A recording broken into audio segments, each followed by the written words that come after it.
Good afternoon. It's Thursday, somewhere in the middle of February 2023. We're supposed to be on our way to Hays, Kansas with a load of recip cows to get embryos put in them. But the wind is raging. I-70 is closed. It's the kind of wind that blows semis over. So anyway, the chores are done. We're hunkered down, out of the wind, waiting out the day, and going stir crazy. Anna's wandering around here somewhere with her ear pods in, rolling her shoulder and shaking her butt, doing wife stuff. And I'm gonna work on my YouTube channel. Today's version is a little bit interesting. I don't know, I'd rate it PG-14 just to, I guess, warn you right off the bat. But anyway, my kids and I are going back and forth. They say that I take too long on these YouTube videos, so I'll try to shorten it up a little bit. They recommended that I speed it up, do that fast forward thing. I tried that, I don't like it. Here, take a look, I'll show you what I got. If it hadn't been for God and I, Joe, I'd been married a long time ago. Where did you come from? Where did you go? Where did you come from, Cotton Eye Joe? If it hadn't been for God and I, Joe, I'd been married a long time ago. Where did you come from? Where did you go? Where did you come from, Cotton Eye Joe? If it hadn't been for God and I, Joe, I'd been married a long time ago. Long time ago, long time ago. Joe. Way back yonder a long time ago, Daddy had a man named Cotton Eye Joe. Blew into town on a traveling show. Nobody danced like Cotton Eye Joe. Made himself a fiddle and he made himself a bow. Made a little tune called Cotton Eye Joe. Plus, I don't like it because I think it makes me sound like Alvin from Alvin and the Chipmunks. If you don't know who Alvin and the Chipmunks are, I don't know, I guess you're probably watching the wrong channel. But anyway, what I'm going to do today is I'm going to read another story, as I mentioned in my introduction video months back, that I've written a couple books of short stories, and I promise to read from time to time as short stories. So I've got a little bit of time to kill, nothing to do. This one's called Toe Holdt, spelled H-O-L-D-T, and that's not a typo, that's just the way it's pronounced. So anyway, last Saturday evening, after a day spent working a big pen of calves, everybody had been through the shower and was sitting around the family room waiting on supper.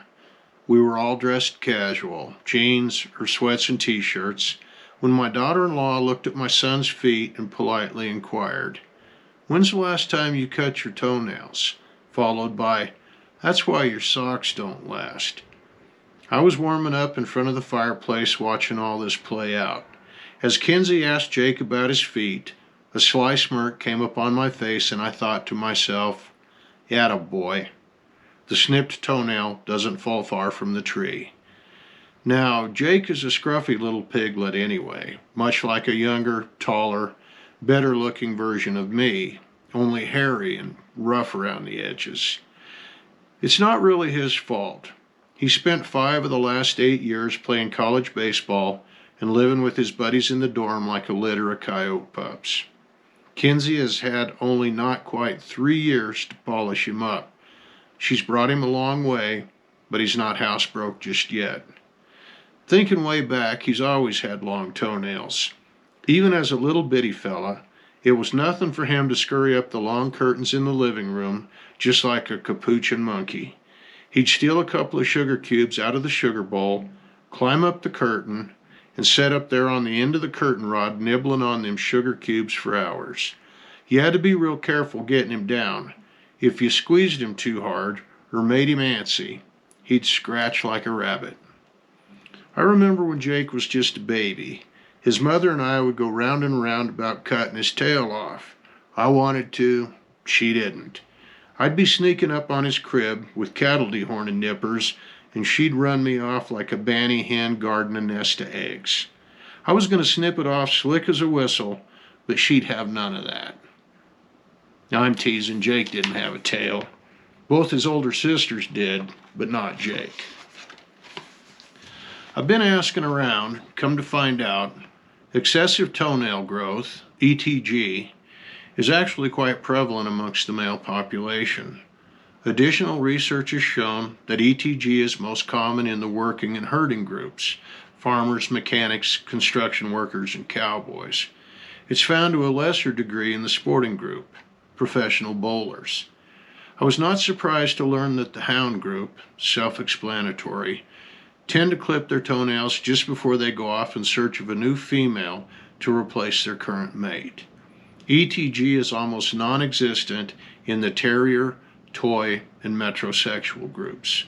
Fellows named Jack Russell, boy toys, and girly men. There are actually many practical reasons to have long toenails. I myself have climbed straight up the side of a grain bin, armed only with a couple of hay hooks and a pair of bare feet.